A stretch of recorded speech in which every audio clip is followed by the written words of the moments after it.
Tears of the Kingdom came out exactly 1 week ago, and today I'm going to be showing you 10 Easter eggs that I found so far while playing the game. FYI, this video does contain spoilers, so you have been warned. 3, 2, 1, go!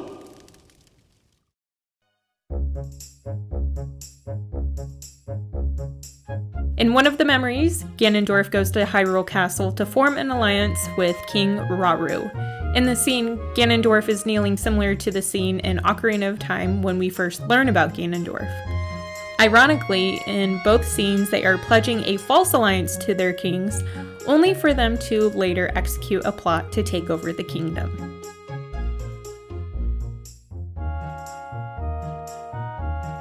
When Zelda receives the Master Sword in the past through a recall portal, you can hear the sound Fi would make when she would appear in Skyward Sword. Fi was sealed in the Master Sword in that game, and is the being that is still inside the Master Sword. She was also the one who told Zelda to put Link in the Shrine of Resurrection in Breath of the Wild.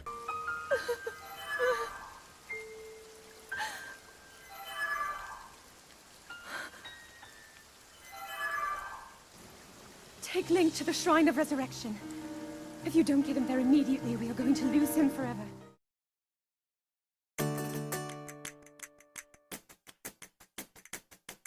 After you defeat the Bokoblins on the Tulin journey to the Wind Temple, two Rito fly in saying, "Oi!" This is reminiscent of Wind Waker. In the game, when a postman Quill would enter into view, he would start the scene by saying, Most commonly, it was the Rito that used this phrase, but other characters used it too.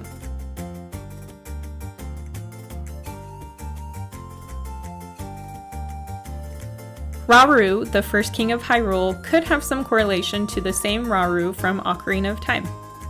Both Raurus are sages of light, but one thing to note is that Rauru from Ocarina of Time is also the owl Kapora Gabora. That name is also referenced in Skyward Sword as Zelda's dad's name is Gapora. Seeing as Sonia has said that Zelda is a descendant from both Rauru and Sonia. Additionally, I sense that we share a blood connection. This all seems very fitting.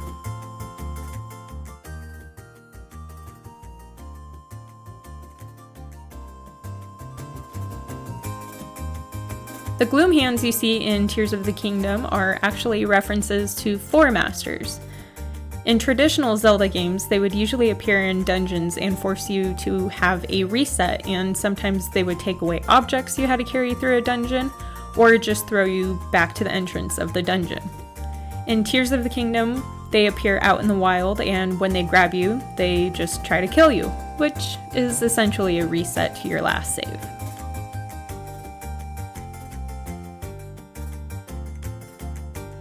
If you look closely at a bottle of fresh milk, you can see that there's a Lon Lon Ranch logo on its wrapper. Going even further, the Hylian text written on the bottle even translates to Lon Lon.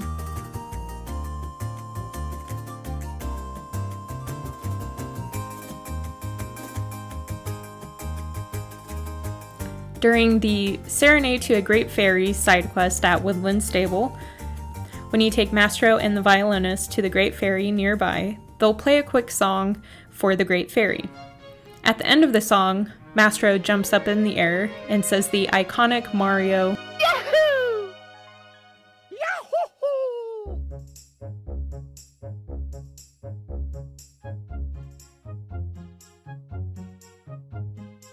Sahasrahla Slope is a location in both Breath of the Wild and Tears of the Kingdom. It is located in the West Necluda region and is the new location for the tower. The fact that Tears of the Kingdom highlights this spot in particular is wonderful because it's a callback to A Link to the Past's Sahasrahla. Sahasrahla is a descendant of one of the 7 wise men, a mistranslation for 7 sages, from the Imprisoning War.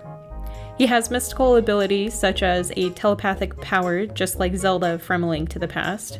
And since we know Zelda always at least has a light power, it is almost safe to say he is a direct descendant from King of Hyrule and Sage of Light, Rauru.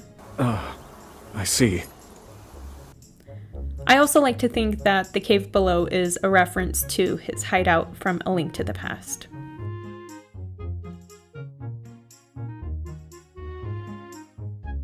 Have you noticed that Purah is holding what looks like a recorder? It's a reference to the first Zelda game where it is used as a traveling device. Link would play the flute and it would warp him to the entrance of dungeons that he has completed. Since Purah is restoring ancient Sheikah technology and is developing towers used for transportation, it's fitting for her to have this item.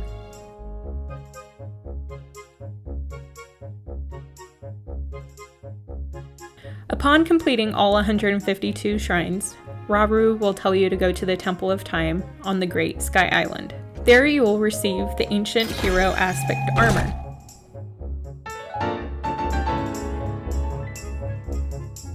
At first glance, you can see that the icon for this outfit actually depicts an owl for wisdom, a dragon for courage, and a boar for power. When you put on the outfit, it's actually a full outfit transformation to the Zonai hero that is depicted in the Calamity Ganon tapestry. Since Rauru and his sister Minoru are the last two Zonai, this confirms that the events of the first Calamity happens prior to the ancient past of Tears of the Kingdom. It also explains why the hero in the tapestry definitely does not look like a regular Hylian, and it's also interesting to see a hero incarnation of Link with red hair. If you like this video, go ahead and drop a like down below and also consider subscribing to my channel. I'm Maddie the Hippie Hacker, and I will catch you all next time.